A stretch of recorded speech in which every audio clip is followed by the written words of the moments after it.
নমস্কার, news live বাংলার সাফ কথায় আপনাদের সকলকে স্বাগত। আমি সুপ্রীতি রয়েছি আপনাদের সাথে। তবে আজকে কোনো সাফ কথায় রাজনৈতিক তর্ক যুক্তি বিশ্লেষণ নয়। আজকে হচ্ছে একেবারে শোকের একটা দিন, কারণ ওড়ার মাত্র 24 মিনিটের মধ্যেই সমস্ত কিছু বিচ্ছিন্ন। মাঝ আকাশেই মিলেছিল অশনির সংকেত, তারপরে ভয়ঙ্কর দুর্ঘটনা ভারতবর্ষে আরো একবার বিমানের ক্ষেত্রে। আকাশপথে বা মাঝ আকাশে বিমান দুর্ঘটনায় মৃত্যু হলো অজিত পাওয়ারের। মহারাষ্ট্রের উপমুখ্যমন্ত্রী এনসিপি নেতা অজিত পাওয়ারের মৃত্যু, এবং তারই সাথে সেই চার্টার বিমানে যারা ছিলেন অন্যান্যরা, তাদের প্রত্যেকেই প্রাণ হারিয়েছেন। এই খবর যখন আজকে সাত সকালে উঠে আসে, তখনই গোটা দেশ জুড়ে শুরু হয়ে যায় শোকের আবহ, শোক বার্তা, শোক প্রকাশ, একেবারে প্রধানমন্ত্রী থেকে শুরু করে সমস্ত নেতৃত্বদের।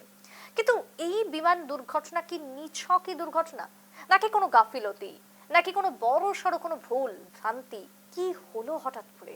আজকে সেই নিয়ে থাকবে আমাদের আলোচনা সাফ কথার মধ্যে। এবং শুধু আজকে বা 2026 সালের আজকের দুর্ঘটনায় নয়, একেবারে যদি আমরা 1965 সাল থেকে ধরি 2026 সাল পর্যন্ত ভারতবর্ষের বুকে একের পর এক দুর্ঘটনায় নাম চলে গেছে একের পর এক হেভি ওয়েট ব্যক্তিত্বদের।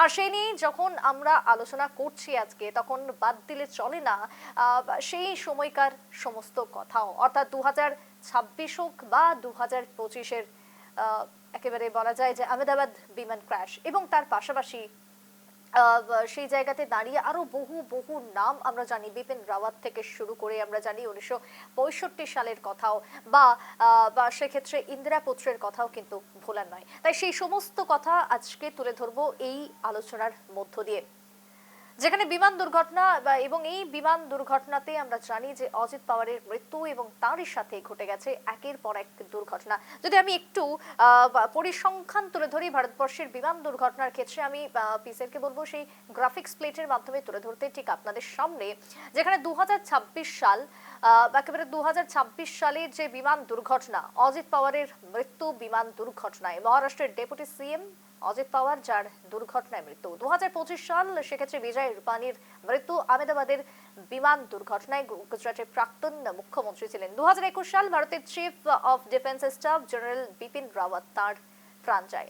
2009 সাল, ওয়াইএস রাজশেখর রেড্ডি প্রাণ যায় একইভাবে ভয়ঙ্কর দুর্ঘটনায়। 2011 সাল, যেখানে দর্জি খান্ডুর মৃত্যু, অরুণাচল প্রদেশের সিএম সরকারি হেলিকপ্টার ক্র্যাশ করে তার মৃত্যু হয়েছিল। 2002 সাল, জিএমসি বালাযোগের মৃত্যু হয়, লোকসভার স্পিকার ছিলেন, হেলিকপ্টার দুর্ঘটনায় তার মৃত্যু হয়। 2001 সাল, মাধবরাও সিন্ধিয়া, কংগ্রেসের নেতা, কেন্দ্রীয় মন্ত্রী, প্রাইভেটের সেক্ষেত্রে বিমান দুর্ঘটনায় মৃত্যু। 1940 সাল, সঞ্জয় গান্ধী, ইন্দিরা পুত্রের মৃত্যু হয় দুর্ঘটনায়। 2026 থেকে শুরু করে একেবারে 1965 সমস্ত ক্ষেত্রে দুর্ঘটনার ছবি এবং তার আপডেট আপনাদের সামনে রাখলাম। এবার আমি সরাসরি চলে যাব আলোচনার মধ্যে। আজকে আমাদের সাথে আলোচনাতে এই মুহূর্তে জুড়ে গেছেন অতিথিরা। আমি একে একে স্বাগত জানাবো। আমার সাথে শুরুতেই জুড়ে গেছেন প্রাক্তন সেনাকর্তা মোহন রাও রয়েছেন। আমার সাথে জুড়ে গেছেন বিশিষ্ট সাংবাদিক শতানন্দ ভট্টাচার্য রয়েছেন হাইলাকান্দি থেকে।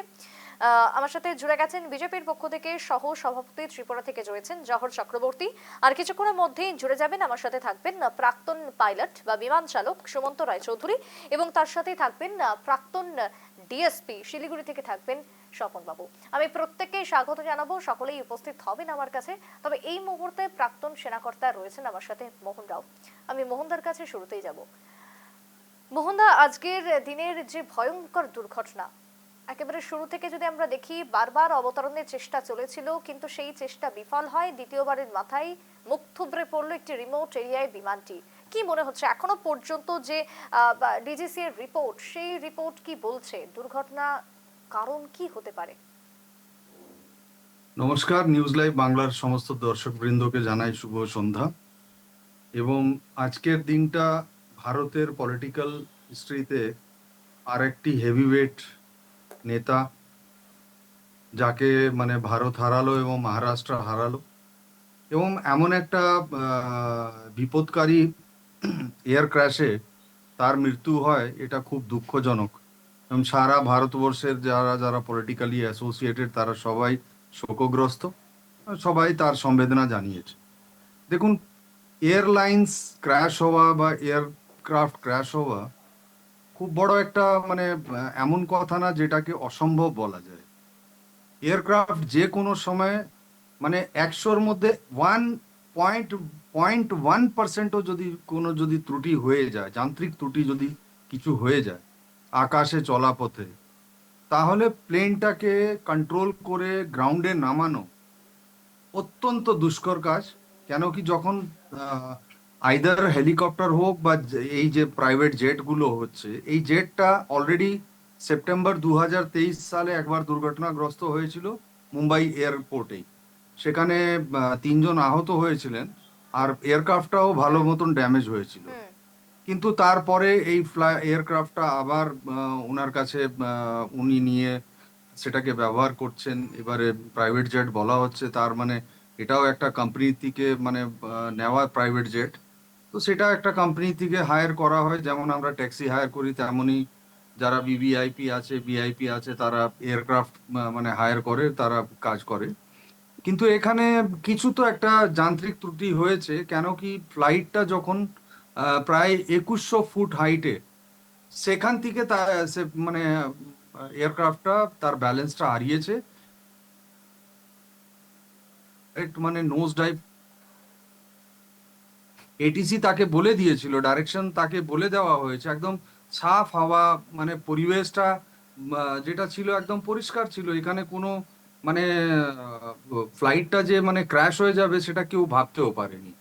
কিছু তো একটা গন্ডগোল ঘটেছে যার ফলে আজকে একেবারে তাই। এই যে এত বড় কিছু একটা। তো একটা গন্ডগোল ঘটেছে যার ফলে এই দুর্ঘটনা বারবারই আমরা আমাদের হ্যাঁ, সামনে সেটাই উঠে আসছে। আমি একটু শতানন্দার কাছেও যাব। শতানন্দা, এই যে দুর্ঘটনাটি ঘটলো এবং মোহনদাও যেমনটা বলছিলেন যে কিছু তো একটা ঘটেছে, সেই কিছু একটা কি মনে হচ্ছে, গাফিলতি নাকি অবহেলা, কি বলবেন? দেখুন, এত বড় একটা বিমান যখন আকাশে উঠছে, বিমান আকাশে উঠলে মানুষ দেখেন ঠাকুরের নাম নেই, যখন আকাশে উঠতে থাকে মানুষের একটা ভয় থাকেই যে আকাশে উঠবে কি হবে। হাজার হলেও সেটা একটা টেকনিক্যাল ব্যাপার, ব্রেক ইয়ের ব্যাপার আছে। রাস্তায় হলে গাড়ি কন্ট্রোল করা সম্ভব, ট্রেন কন্ট্রোল করা সম্ভব, কিন্তু আকাশে যখন উড়বে তখন কি করে সেটা কন্ট্রোল হবে? আমরা যখন বিমানে চড়ি আমরা সম্পূর্ণ পাইলটের উপর নির্ভর করি। এবং আমার মনে হয় যখন একটা প্লেন বা হেলিকপ্টার যে কোনো চপার যখন ছাড়া হয়, বিশেষ করে ভিভিআইপিদের নিয়ে, হুম তখন নিশ্চয়ই সেটা সেকেন্ড টাইম একবার চেক করা দরকার থাকে, টেকনিক্যাল ইস্যুস থাকে। নিশ্চয়ই আমরা তো টেকনিক্যাল ইস্যু বুঝতে পারবো না, কিন্তু যারা টেকনিক্যাল ইস্যুস বুঝেন তারা ব্যাপারটা বুঝতে পারবেন যে যে একটা এয়ারক্রাফট ছাড়ার আগে নিশ্চয়ই ভালো করে দেখে নিতে হয়। ছেড়ে দিলাম ভিআইপি, এখানে কম লোক থাকেন, 8 জন 10 জন 6 জন থাকেন। যেখানে বোয়িং যখন যায়, বড় এয়ারবাস যখন চলে 300 350 মানুষ নিয়ে যায়, তখনও তো হুম দেখার দরকার।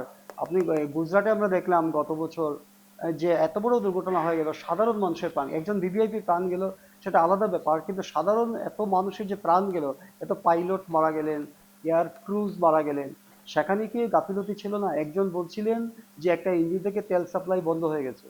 তো আমরা সাধারণত জানি একটা এয়ারক্রাফটের দুটো ইঞ্জিন থাকে, তো একটা থেকে তেল সাপ্লাই বন্ধ হলে নিশ্চয়ই আরেকটা থেকে তেল সাপ্লাই হয়। তো এখানে কমিউনিকেশন গ্যাপ কোথাও না কোথাও নিশ্চয়ই থেকে গেছে। হুম নিশ্চয়ই, অর্থাৎ আমার মনে কমিউনিকেশন হয় গ্যাপ হোক যে বা হুম যখনই প্লেন ছাড়বে,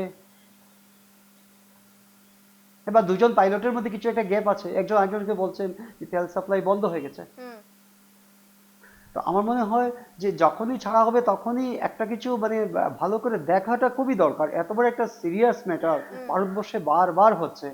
আমরা দেখতে পাচ্ছি এই সঞ্জয় গান্ধী থেকে শুরু করে হুম সেই সঞ্জয় গান্ধী মারা গেলেন, হুম মাধবরাও সিন্ধিয়া মারা গেলেন, হুম তারপর বিপিন রাওয়াত, হুম রূপাদি, মানে এত বড় একেবারে বড় মানে ঘটনা বারবার ঘটছে, এই একই কিন্তু দুর্ঘটনা ঘটছে। বা এরপরে আমরা দেখা যদি যাচ্ছে যে গত ঘটনা, বছরের কথাও বলি 2025, সেখানে হ্যাঁ, এত বড় রিপিট একটা হচ্ছে। দুর্ঘটনা, তারপরেও হ্যাঁ, নিরাপত্তাটা কোথায়? আমি আমি আসবো, আমি জহরদার কাছে একটু যাবো। জহরদা, এই যে বারবার যে কথা উঠে আসছে যে একবার নয় একাধিকবার ভারতবর্ষের এই দুর্ঘটনা ঘটছে ভারতবর্ষের বুকে, তাহলে কি কোথাও গিয়ে ভিভিআইপি যাত্রী হোক বা সাধারণ যারা বিমানে সওয়ার করেন, প্রত্যেকের ক্ষেত্রে কি নিরাপত্তা কোথাও গিয়ে একটা বা অবহেলা থেকে যাচ্ছে নিরাপত্তার ক্ষেত্রেও?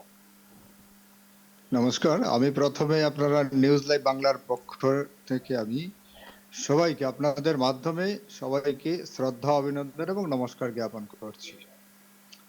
আসলে এই যে নিরাপত্তার বিষয়টা, এটা খুব ভাবার বিষয়। কারণ আমরা যখন সাধারণ নাগরিক হোক আর ভিআইপি পার্সনই হোক, যখন বিমানে যারা ওঠেন প্যাসেঞ্জার হিসাবে, তখন আমরা সবাই কিন্তু একটা ভয় মিশ্রিত একটা ভাব আমাদের প্রত্যেকের মধ্যেই থাকে। হুম আমরা যে যে ঠাকুরের ভক্ত হই না কেন, উপাসক হই না কেন, হুম রিলিজিয়ান অনুযায়ী আমরা সেই ঠাকুরকে, সেই গডকে, সেই আল্লাহকে আমরা স্মরণ করি, হুম যেন আমরা আমাদের যে গন্তব্যস্থলে যেন আমরা নির্বিঘ্নে পৌঁছতে পারি। হুম হুম কিন্তু সবচেয়ে যে জায়গায় প্রশ্নটুকু থেকে যায় সেটা হচ্ছে আমাদের যে এই প্লেন ক্রাশ যে হয়, তার জন্য প্লেন ছাড়ার আগে, সেটা হেলিকপ্টার হোক আর চার্টার ফ্লাইটই হোক আর সাধারণ বিমানই হোক, হুম ছাড়ার আগে যে চেকিং এর যে ব্যবস্থা রয়েছে সেগুলো আরো সুচারুরূপে করা উচিত। কারণ বিভিন্ন সময়, যেমন আপনি শুনেছেন যে গত বছরের যে আহমেদাবাদের যে প্লেন যেটা ক্রাশ হয়েছিল, হুম বলা হয়েছে হুম যে ইঞ্জিন থেকে অয়েল সাপ্লাই হয়নি, কিন্তু আমরা জানি দুটো ইঞ্জিন থাকে। হ্যাঁ, তো এই বিষয়গুলো আরো ভালোভাবে দেখার প্রয়োজন রয়েছে। হ্যাঁ, সেই দিকটা যদি আরো ভালোভাবে লক্ষ্য না করা হয়, তাহলে কিন্তু আমরা এই দুর্ঘটনা আমরা এড়াতে পারবো না। তার মানে ঘাটতি এই তো যে একটা থাকছে, সেটা একেবারে নিঃসন্দেহে পরিষ্কার, এবং সেই হ্যাঁ, ঘাটতির জন্য বারংবার বিপত্তি। হ্যাঁ, হ্যাঁ, হ্যাঁ, হ্যাঁ, সেই ঘাটতিটা থেকেই যাচ্ছে, সেই দিকে নজর দেওয়া উচিত। মোহনদা, মোহনদা, এই এটাই হচ্ছে। ঘাটতিটা কিভাবে পূরণ হবে তাহলে? দেখুন, এখানে ফ্লাইটটা তো মুম্বাই এয়ারপোর্ট থেকে ফ্লাই করেছে, এবং মুম্বাই থেকে বারামতি ভালো একটা ডিস্টেন্স। হুম তো সেই পুরো জার্নিটা ট্রাভেল করেছে এয়ারক্রাফটটা, এবং একদম বারামতি যেখানে নামার কথা সেখানে ফ্লাইটটা ক্র্যাশ হয়। হুম তো এই যে ফ্লাইটটা যে ক্র্যাশ হয়েছে, এটা মানে খুব দুঃখজনক, বাট কোথাও না কোথাও আমি আবার বলছি যে সাম টেকনিক্যাল এরর বা কোনো একটা মানে এরর, যেটাকে মানে আইদার কোনো যে গ্রাউন্ড স্টাফ মানে দেখতে পায়নি, বা কোনো টেকনিক্যাল কোনো ফল্ট লাইন এমন কিছু হয়েছে যেটা কি ডাইরেক্টলি মানে ফ্লাইটকে ইম্প্যাক্ট করেছে, এবং ও যেখানে নামবে সে না নেমে সে নোজ ডাইভ করেছে। ইউজুয়ালি কি হয়, হুম টেলটা লঞ্চ হয় আগে, কিন্তু এই ক্ষেত্রে যেটা জানা যাচ্ছে এটা নোজ ডাইভ হয়েছে। তো নোজ ডাইভ যখন হয় তখন ওখানে কারোর বাঁচা বা কোনো সেফটির কোনো চান্সেস থাকেই না। কেন কি, একটা এয়ারক্রাফট যখনই ফ্লাই করে তার যে ইঞ্জিনের জন্য যে ফিউয়েল, সে ফিউয়েলটা হচ্ছে হাই টারবাইন ফিউয়েল, এইচটিএফ বলা হয় তাকে, এবং সেটা হচ্ছে অত্যন্ত জ্বলনশীল। বেশ ছোট্ট একটা ফ্র্যাকশন অফ যদি কোনো ইগনাইশন হয়, তাহলে সেই মানে তেলের ট্যাঙ্কিতে ব্লাস্ট হওয়ার চান্সেস 100% থাকে। তো সেটাই হয়েছে, নোজ ডাইভ হয়েছে, সিট করেছে, এবং ঘাটির মতন জায়গায় ফ্লাইট মানে এয়ারক্রাফটটা পড়ে গেছে, যেটা দেখা যাচ্ছে। তো এখানে গাফিলাতি তো নিশ্চয়ই কোনো না কোনো ক্ষেত্রে হয়েছে, আর ব্ল্যাক বক্স যতক্ষণ পাওয়া যাচ্ছে না, তার ইনভেস্টিগেশন যতক্ষণ মানে সাবমিট হচ্ছে না, হুম আমাদের কাছে অনেক কিছু থাকবে যেগুলো আমরা মানে ইলিউশনে থাকবো। কিন্তু দুঃখের বিষয় আমি এটাও বলবো যে ভারতবর্ষে আজ পর্যন্ত, সে আপনি সঞ্জয় গান্ধী থেকে শুরু করে, যেটা আমরা আমরা অভিজ্ঞ, তার আগেও নিশ্চয় হয়েছে, যেটা আমরা থিওরিতে পড়ি, নেতাজির মানে এয়ারক্রাফট ক্রাইস হ্যাঁ নিয়েও হুম আমরা হুম পড়েছি।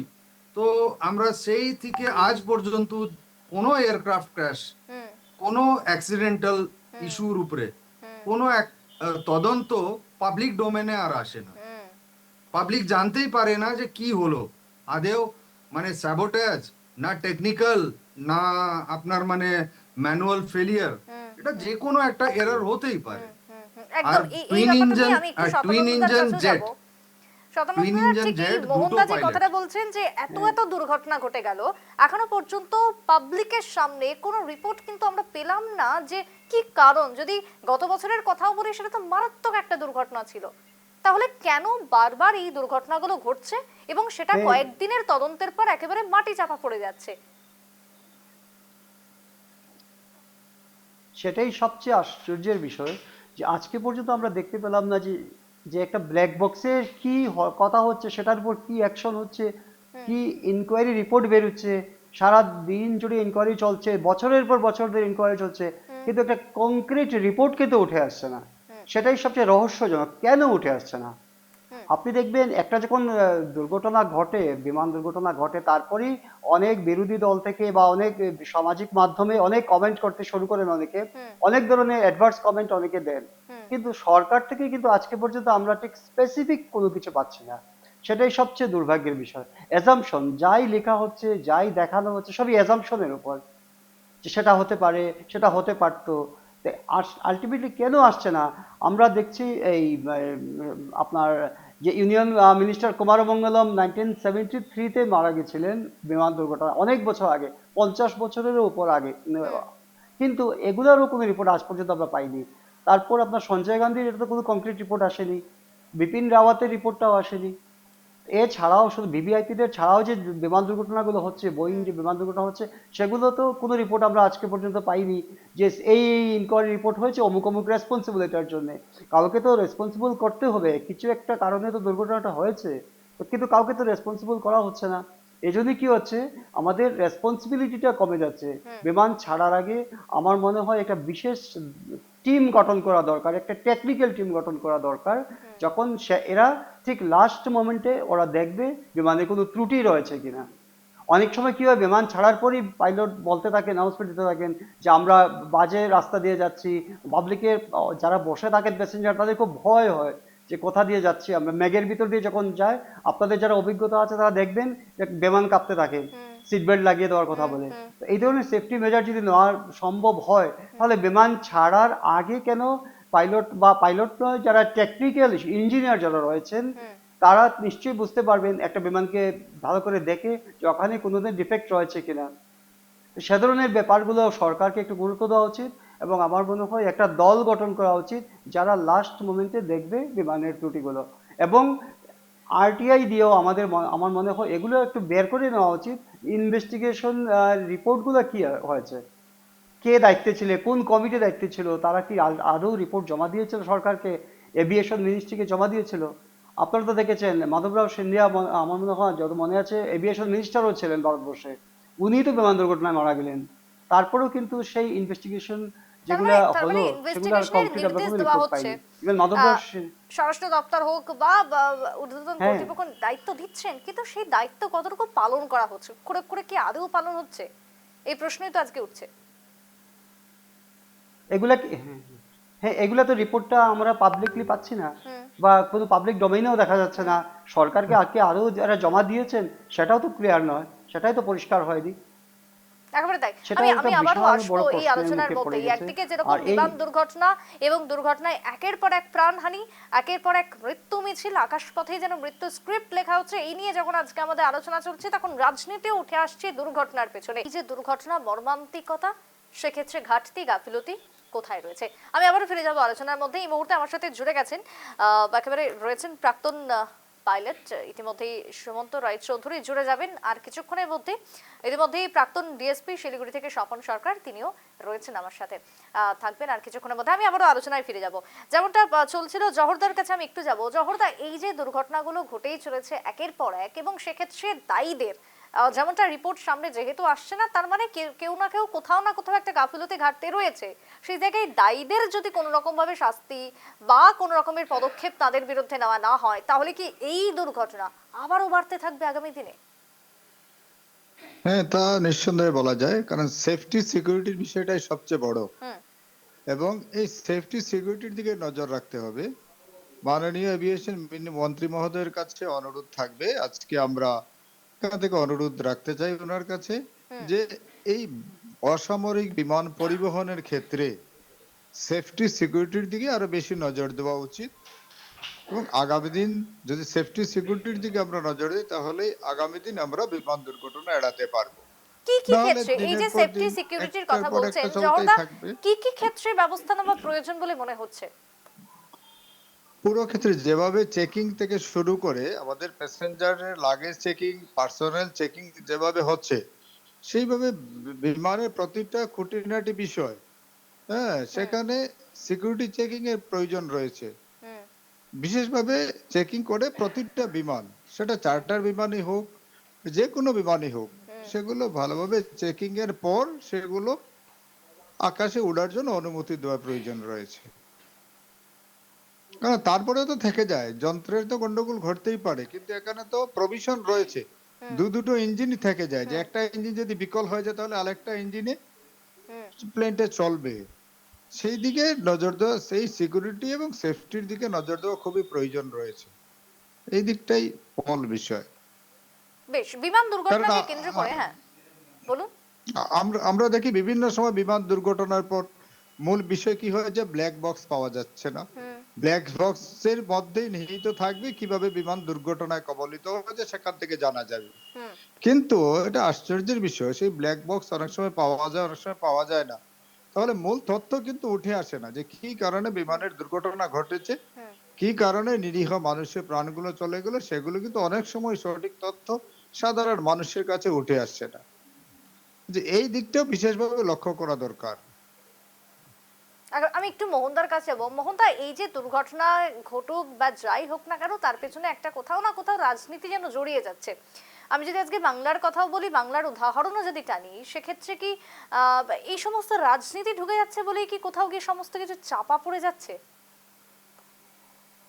দেখুন, আমি জহারদার যেটা বলছিলেন আমি সেটাকে একটু ক্ল্যারিফাই করতে চাই। এয়ারক্রাফট যখনই ফ্লাই মোডে আসে তখন তার চেকিং এর প্যারামিটারস অনেক থাকে।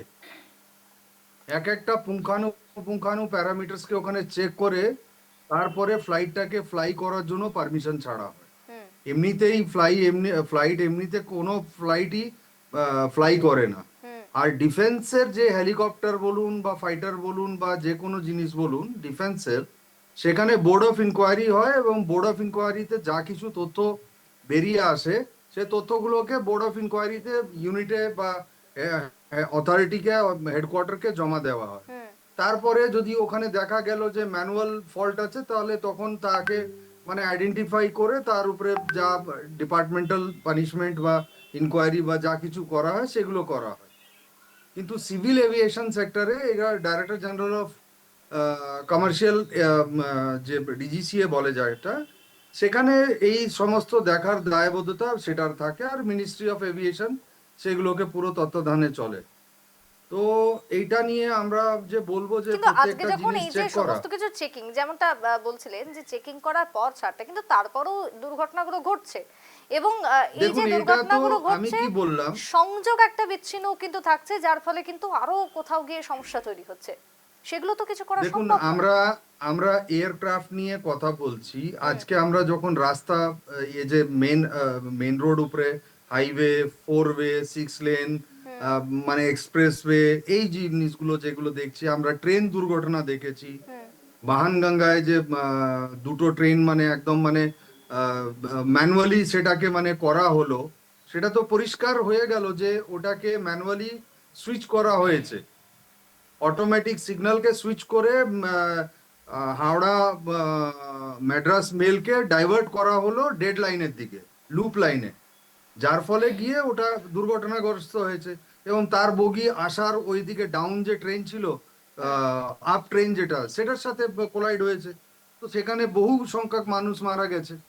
তো দুর্ঘটনাটা ম্যানুয়ালি এবং অটোমেটিকলি বা ইনসিডেন্টলি হুম বা অ্যাক্সিডেন্টলি এটা হতেই পারে, কিন্তু যেটা ইচ্ছা করে করা হয় সেটাকে আইডেন্টিফাই করা একটু ডিফিকাল্ট। হুম আর মাঝ পথে যদি কিছু হয় হুম সেটাকে তখনই আইডেন্টিফাই করা যেতে পারে যখন আমরা ব্ল্যাক বক্স থেকে যখন আমরা জানতে পারবো। ব্ল্যাক বক্স যে আমাদের মানে এয়ারক্রাফটে আমরা কি গাফিলতি পেয়েছি এবং ক্রাফটে যে সমস্যাটা, ভয়েস রেকর্ডার যখন ডাটাটা বেরোবে তখনই যে এটিসির সাথে পাইলটের লাস্ট কি কথা হলো, কেন এই জিনিসটা ঘটেছে। অ্যান্ড সেকেন্ড, যে পলিটিক্যালি যে কমেন্টস গুলো আমরা পড়ছিলাম সোশ্যাল মিডিয়ার মাধ্যমে, আপনিও বলেছেন যে কথাগুলো, আমরা মানে অবাক লাগে যে মমতা ব্যানার্জি এমন একজন চিফ মিনিস্টার পশ্চিমবাংলার, যে উনি মানে প্রত্যেক জায়গায় মানে খুঁত খুঁজতে থাকেন যে কি করে মানে কেন্দ্র সরকারকে কাঠগড়ায় দাঁড় করানো যায়। এটা এটার সাথে পলিটিক্যাল জোড়ার তার কোনো মতলবই নেই। যদি সেটাই হতো তাহলে উনি যখন কংগ্রেসে ছিলেন তাহলে ওনার আমলে তো মাধবরাও সিন্ধিয়ার মানে এয়ারক্রাফটটা ক্র্যাশ হয়েছিল। তো সেই সময় উনি কেন কোনো পদক্ষেপ বলেন, কেন উনি জিনিসটাকে মানে বলেননি এর তদন্ত হওয়া উচিত, মধ্যে আমরা পলিটিক্স দেখছি বা এর মধ্যে আমরা ষড়যন্ত্র দেখছি বলে, সেই জিনিসটা তো উনি তখন বলেননি কেন। আর সেকেন্ড কথা, এখানে যেহেতু এখন নির্বাচন মুখে, রাজ্য দাঁড়িয়ে আছে, উনি ডেড বডিতে পলিটিক্স খুঁজছেন। তাহলে উনি তদন্ত করলেন না কেন আরজিকর মেডিকেল কলেজে একটা তরুণ একজন ডাক্তারকে যে গণহত্যা গণধর্ষণ করে হত্যা করা হলো? কেন উনি কোনো কিছু পদক্ষেপ নেননি? বেশ, আমি আসবো। যেহেতু আঙ্গুল এখন আমি আসবো কেন্দ্রের এই দিকে মুহূর্তে আমার দেখাচ্ছে, সাথে জুড়ে গেছেন প্রাক্তন এয়ারক্রাফট ডিএসপি ক্র্যাশকে নিয়ে পলিটিক্স করা ঠিক না। শিলিগুড়ি থেকে রয়েছেন প্রাক্তন ডিএসপি স্বপন সরকার। স্বপনদার স্বাগত জানাচ্ছি আজকে সাফ কথাতে। অনেকটাই যদিও আপনি একটু পরে এসেছেন, তবু এই যে আলোচনা চলছে, ভয়ঙ্কর যে দুর্ঘটনা এবং ভারতবর্ষে একের পর এক দুর্ঘটনার নজির আমরা দেখেছি, একের পর এক প্রাণ ঝরে গেছে, কি মনে হচ্ছে সেই জায়গাতে গাফিলতি ঘাটতি কোথায় গিয়ে রয়েছে বলে আপনার মতামতটা একটু জানবো।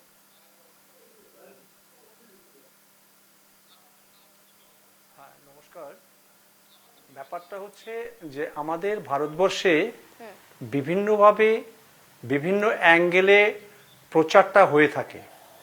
আজকে যে দুর্ঘটনাটা ঘটেছে সেটা এখন যান্ত্রিক নাকি অন্য কোনো কিছু আছে সেই ব্যাপারে এখনই সুনিশ্চিতভাবে কিছু বলা সম্ভব নয় যতক্ষণ না এটা এক্সপেরিমেন্ট হচ্ছে। এখন যেহেতু সামনে নির্বাচন আছে, বিরোধী দল বা সরকারি দলরা তারা তাদের নিজস্ব মতামতটা ব্যক্ত করার জন্য অনেক রকমই প্রয়াস গ্রহণ করতে পারে, কিন্তু যতক্ষণ না যান্ত্রিকভাবে এটা পরীক্ষিত হচ্ছে ততক্ষণ কিন্তু সঠিকভাবে যে কি কারণে এই দুর্ঘটনাটা ঘটলো সেটা বলা সম্ভব নয়। এই যে ডিজিসিএ বা এআইবির যে তদন্ত হচ্ছে, সেই তদন্ত কতটা কার্যকরী বলে মনে হয় আপনার সে জায়গায়? দেখুন, বিগত দিনেও তো অনেক কমিশন অনেক কিছুই হয়েছে, কিন্তু আমরা অপেক্ষা করেই দীর্ঘ প্রতীক্ষার পরও সেইভাবে সেই তদন্তের রিপোর্টগুলো কিন্তু আমরা পাই না।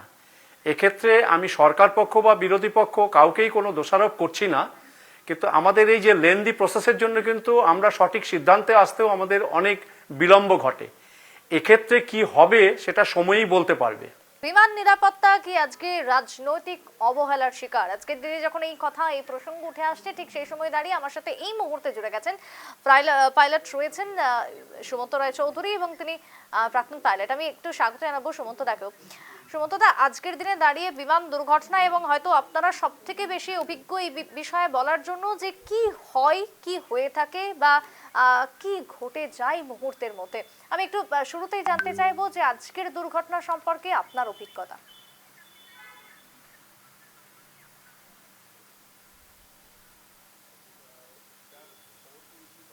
শুনতে পেরেছি বা যা দেখেছি সকাল থেকে, এটাই মনে হচ্ছে খুব দুর্ভাগ্যজনক একটা ঘটনা ঘটেছে, এটা মর্মান্তিক।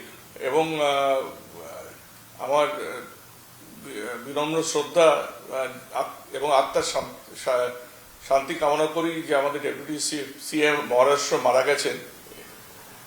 কিন্তু এটা যে আকস্মিক, এটা বোঝাই যায় যে 45 মিনিটের মধ্যে টেক অফের 45 মিনিটের মধ্যে যে অ্যাক্সিডেন্টটা হবে মুম্বাইতে,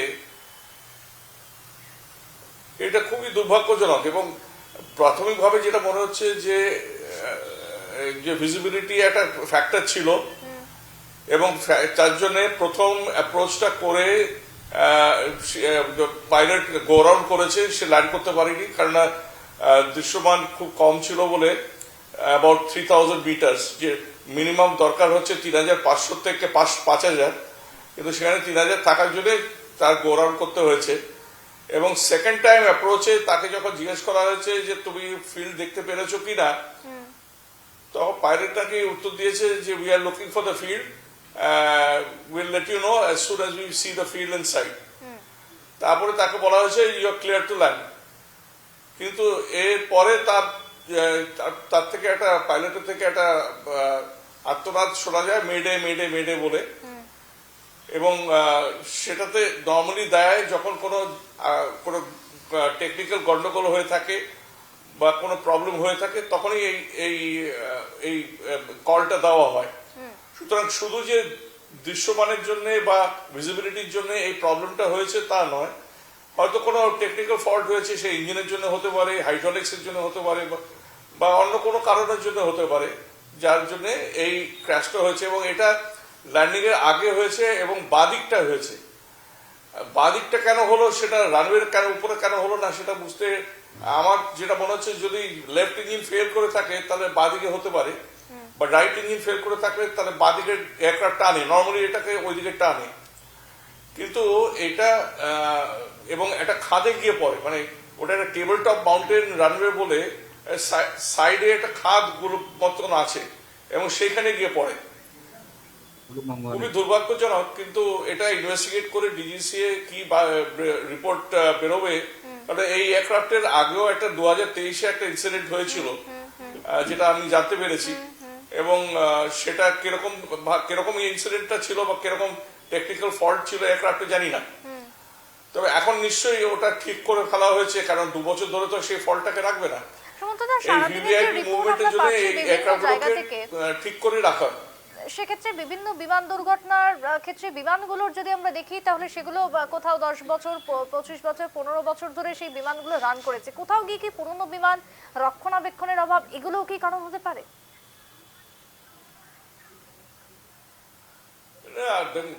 বয়সটা ফ্যাক্টর না। আমরা পুরোনো জাহাজ চালিয়েছি, ইন্ডিয়ান এয়ারলাইন্সে চালিয়েছি, এয়ার ইন্ডিয়া চালিয়েছি, ওটা কোনো ফ্যাক্টর নয়। যদি মেনটেন ঠিক করে করা হয় তাহলে ডেফিনেটলি এয়ারক্রাফট ঠিকভাবে চলবে বা ঠিকভাবে রান করবে। এয়ারক্রাফটগুলো সেভাবে মেনটেন করা হয়, এবং আই এম শিওর যে এটা ফ্লাইট ওড়ার আগে ইঞ্জিনিয়াররা বলুন বা পাইলটরা তারা দেখে নিয়েছে। নাহলে যদি সেরকম এটা হতো তাহলে তো সে বম্বে ফিরে আসতে পারতো, সে বারামতিতে কন্টিনিউ করতো না। কিন্তু এটা লাস্ট মিনিটে কোনো একটা কিছু হয়েছে, টেকনিক্যাল প্রবলেম, যার জন্য he had to make an emergency landing. এবং যদি এমার্জেন্সি ল্যান্ডিংটা রানওয়ের উপরে হতো খুব ভালো হতো, কিন্তু এটা সাইডে গিয়ে পড়েছে। সেটাই এটা আরো মানে এটা আশ্চর্যজনক যে কেন এরকম ভাবে এটা হলো। উনি এত কাছে এসে রানওয়ের উপরে কেন ল্যান্ড করতে পারলেন না, বা যদি দ্বিতীয়বার গো রাউন্ড করে যদি বম্বে চলে আসতেন, সেখানে এসে এমার্জেন্সি ল্যান্ডিং করতেন, তাহলে আমি বুঝতে পারতাম। এটা এখন সবই সময় সাপেক্ষ, এবং ইনভেস্টিগেশন না করলে বোঝা যাবে না যে কি অ্যাকচুয়াল হয়েছে।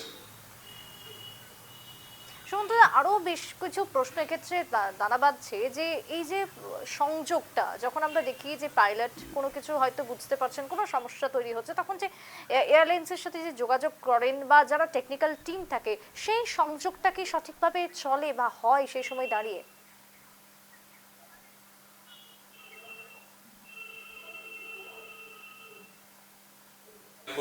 আমি এরিয়া সার্ভে ফ্লাইং করি, কিন্তু আমাদের যিনি ওনার আছে তিনি খুবই সতর্ক এয়ারক্রাফট মেনটেন ব্যাপারে। কোনো যদি ত্রুটি ধরা পড়ে বা কিছু হয়, তখন আমি রিসেন্টলি এরিয়া সার্ভে করে এসেছি খাজুরাহোতে, বারাণসীতে, প্রয়াগরাজে। সেখানে এয়ারক্রাফট একদম শিফট ছিল, এবং যদি কোনো প্রবলেম হয় উনি সঙ্গে সঙ্গে গ্রাউন্ড করে দেন, উনি এয়ারক্রাফট চালাবেন না। আর ভিজিবিলিটির জন্য আমাদের কাট শর্ট করতে হয়েছে এয়ার সার্ভে, কারণ এই ভিজিবিলিটি এত পোর হয়ে গেছিল, 1500 থেকে 1800 মিটার। আমরা তাও স্পেশাল ভিএফআর নিয়ে টেক অফ করে যেতাম এবং ল্যান্ডিং করতাম, যেহেতু আইএলএস ছিল এইসব ফিল্ডগুলোতে, সেই জন্য আমরা ল্যান্ড করতে পারতাম আইএফআর কন্ডিশনে, ভিএফআর না। আপনি এটা আপনাদের দর্শকদের জন্য জানিয়ে রাখি যে ভিএফআর হচ্ছে কন্ডিশন যেখানে 5 কিলোমিটার বা 5000 মিটার ভিজিবিলিটি দরকার। যদি 5000 মিটার ভিজিবিলিটি না থাকে, তাহলে 3500 মিনিমাম হতে হবে ফর এ ভিএফআর অপারেশন। ভিএফআর মানে ভিজুয়াল ফ্লাইট রুলস। এটা স্পেশাল ভিএফআর হচ্ছে 3500 হলেও চলবে, কিন্তু তার নিচে যদি ভিজিবিলিটি হয় তাহলে instrument flying rules a follow করতে হবে, ইনস্ট্রুমেন্ট দেখে দেখে। কিন্তু বারামতিতে কোনো ইনস্ট্রুমেন্ট ল্যান্ডিং সিস্টেম নেই, শুধু একটা রানওয়ে আছে 6000 ফুটের মতন, আর কোনো কিচ্ছু নেই। মানে না আইএলএস আছে, না ভিওআর আছে, না কিচ্ছু আছে। সুতরাং যে পাইলটকে যে সাহায্য করবে ল্যান্ডিং এর জন্য, সেফ ল্যান্ডিং এর জন্য, সেরকম কিছু নেই। এটা বেসিক্যালি ক্লিয়ার ওয়েদারে দেখে ল্যান্ড করা। কিন্তু যদি পাইলট বলে থাকে যে আমি দেখতে পাচ্ছি বা দেখেছি, এবং তারপর ল্যান্ড করতে আসার সময় মেডে কল দেয়, তার মানে নিশ্চয়ই এটা কোনো গন্ডগোল হয়েছে বা গোলযোগ হয়েছে, যার জন্য মেডে কলটা দেয়। ভিজিবিলিটির জন্য মেডে কলটা দেয় না। আমি আসবো, আমি একটু স্বপনদার কাছে যাব। স্বপনদা, আজকের দিনে দাঁড়িয়ে যে দুর্ঘটনাটা ঘটছে সেক্ষেত্রে প্রাথমিকভাবে ডিজিসি একটি তদন্ত রিপোর্ট পেশ করেছে, কিন্তু আমরা যদি দেখি পূর্ণাঙ্গ কোনো তদন্ত রিপোর্ট সেটা কি আজও পর্যন্ত বেরিয়েছে কোনো দুর্ঘটনার ক্ষেত্রে?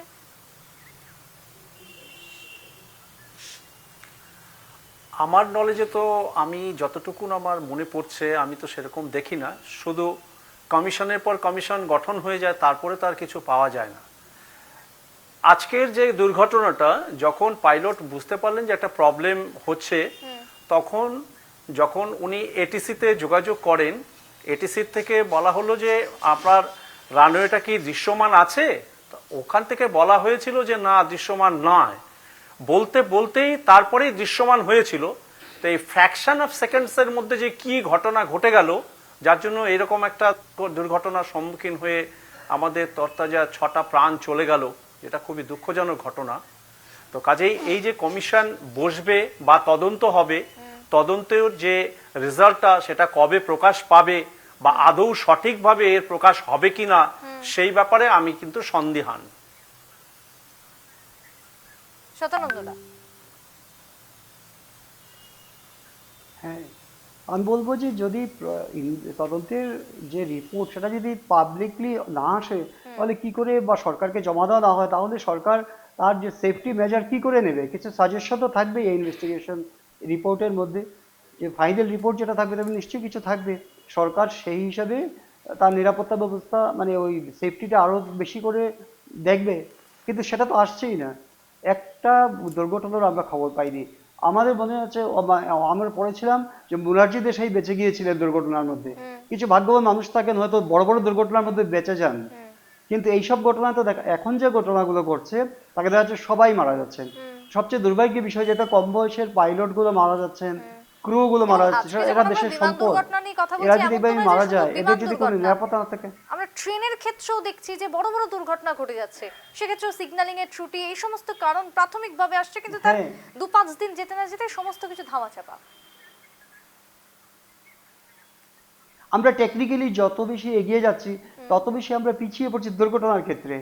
আমাদের দুর্ঘটনার সংখ্যা বেড়ে যাচ্ছে, কিন্তু এখন তো হয়েছি যে আমাদের আগাম সতর্কবার্তা আমরা দিয়ে দেয়, ইঞ্জিনে কোনো ডিফেক্ট দিয়ে দেওয়া সম্ভব। এখন আপনারা যে মডার্ন টেকনোলজি গুলো গাড়ি বেরোচ্ছে, এগুলোতে আপনারা দেখবেন অনেক কিছু আমরা দেখতে পাই, সিগন্যাল আসে।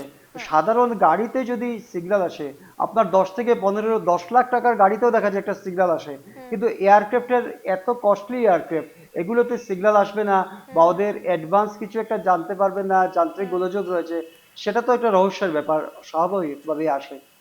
মোহনদা, এই যে বক্তব্যগুলো আজকে উঠে আসছে, যদি না সরকার কঠোরভাবে ব্যবস্থা না হয়, তাহলে এরকম ধরনের চলতেই থাকবে এবং তা কখনোই সামনে আসবে না, যে কারণ কি? দেখুন, আমি একটা কথা আপনাকে বলি যে কিছুক্ষণ আগে আমাদের পাইলট স্যারও বলছিলেন, এটা একটা তো টেকনিক্যাল এরার, তো কিছু না কিছু তো কেউ না কেউ তো ফল্ট করেছে, নো ডাউট। বুঝতে বা ল্যান্ড করতে বা তুলতে বা যে কোনো একটা ফল্ট হয়েছে, অ্যান্ড ভেরি ফ্র্যাকশন অফ সেকেন্ডের মধ্যে আপনাকে ডিসাইড করতে হবে যে আপনি কি পদক্ষেপ নিতে চলেছেন। আর একটা সব থেকে ইম্পর্টেন্ট জিনিস হচ্ছে যে এক্সপিরিয়েন্স পাইলট, তার ফ্লাইং আওয়ার্স কত আছে, এটাও একটা ম্যাটার করে। আর যেটা আমরা খবরে দেখছি, দুটোই পাইলট আমাদের, দুটো বোন ছিল, আর আই থিঙ্ক ভেরি ইয়াং, জানি না কত ওদের ফ্লাইং আওয়ার্স মানে এক্সপিরিয়েন্স ছিল। এটাও একটা বড় একটা, কেন কি মেন্টালি একটা পাইলটকে খুব শক্ত হতে হয় এই ধরনের মানে এয়ারক্রাফটকে মানে সঠিক জায়গায় মানে নামানোর জন্য। কেন কি বারামতিতে কোনো বড় রানওয়ে নেই, আমি একটু জানবো, রানওয়ে নেই। তারপরে এই যে এক্সপেরিয়েন্সের কথা উঠে আসছে যখন, কি মনে হয় তাহলে কি এক্সপেরিয়েন্সের কোথাও কি গাফিলতি?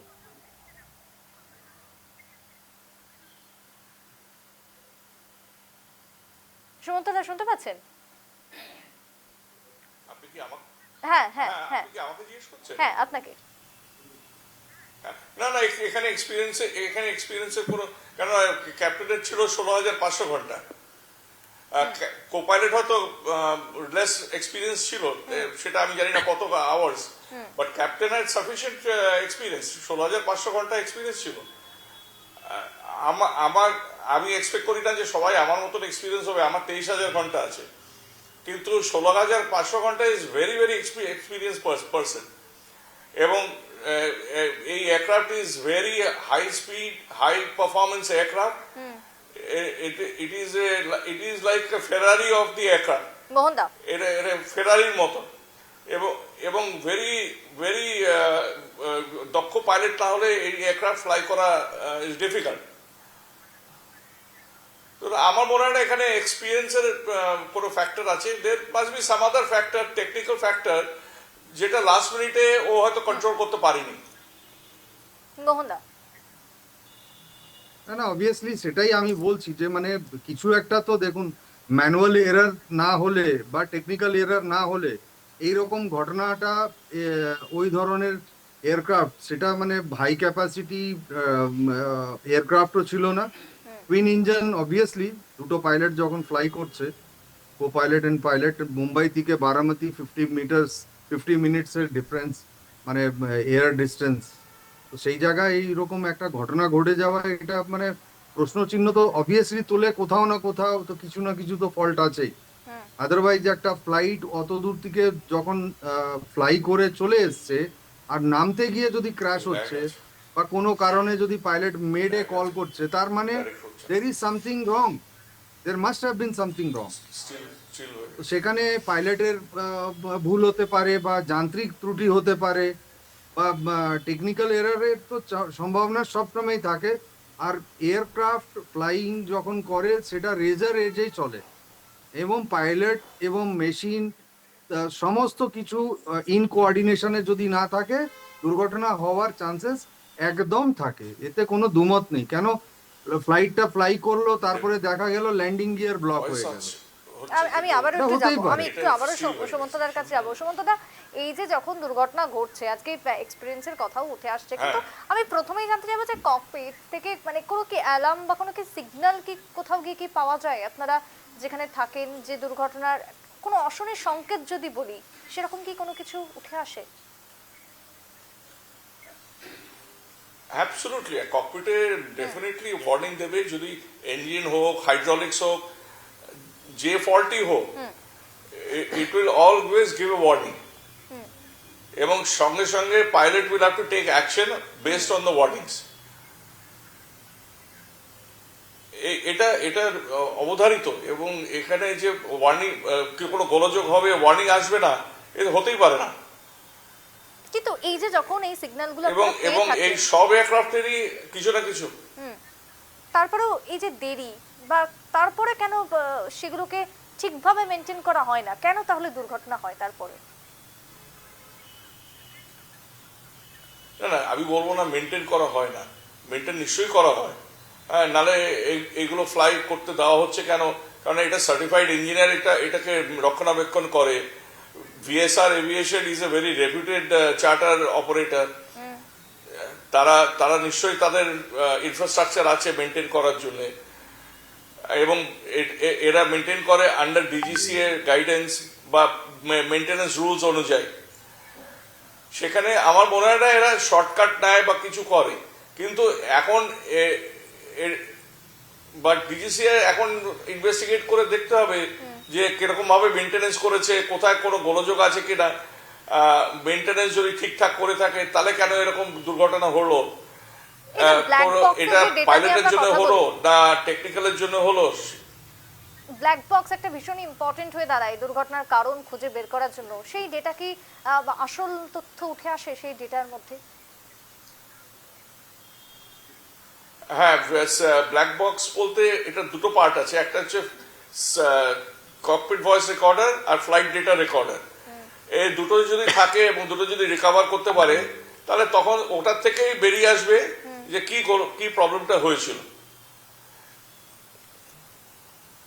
বেশ, যদি সেক্ষেত্রে একেবারে লাস্ট মুহূর্তেই আমি জিজ্ঞাসা করব, সময়ও যেহেতু শেষ হয়ে আসছে, যদি কখনো ইঞ্জিন ফেলিওর হয় বা অন্যান্য কোনো সমস্যা হয়, পাইলটের ক্ষেত্রে সেটা বুঝতে কতক্ষণ সময় লাগে বা কতক্ষণ সময় আপনাদের হাতে থাকে সেই মুহূর্তটাকে সেভ করার জন্য? ডিপেন্ড করে এখন কি নেচারের প্রবলেমটা হয়েছিল, কত হাইটে ছিল। যেরকম আহমেদাবাদ ক্র্যাশে he had only 5 to 10 seconds to decide and একটা যখন এয়ারক্রাফট ফল করছে with no engine power, he has no time. ও যে অন্য জায়গায় গিয়ে ল্যান্ড করবে বা ঘুরিয়ে ল্যান্ড করবে, সে হাইটও নেই, সে টাইমও নেই। এখানে হয়তো সিমিলার কিছু একটা হয়েছে, কেন কেউ তো আর স্বেচ্ছায় মৃত্যুবরণ করে না। হ্যাঁ, নিশ্চয়ই। কিন্তু এখানে এমন একটা কিছু একটা হয়েছে যাতে তার কোনো সময় ছিল না to take immediate action and aircraft বাঁচানো। কোথাও গিয়ে ছোট ছোট ফেলিওরও কি একটা বড় দুর্ঘটনা ডেকে আনতে পারে? আরেকবার বলুন। ছোট ছোট ছোট বিভিন্ন দুর্ঘটনা, সেটা ছোট ছোট বিভিন্ন ফেলিয়ার যদি বলি, সেই ফেলিয়ারে কি বড়সড় দুর্ঘটনা ডেকে আনতে পারে? ছোট ছোট ক্যারিয়ারের বড় দুর্ঘটনা, ছোট ছোট failure, বিভিন্ন আমি বুঝলাম না, failure মানে যেগুলো হয়ে থাকে। What is the line of question? ছোট ছোট ফেলিয়ার, বিভিন্ন ক্ষেত্রে ছোট ছোট হ্যাঁ। কোনো সমস্যা, ফেলিয়ার, সেগুলো কি দুর্ঘটনার কারণ হয়ে দাঁড়াতে পারে?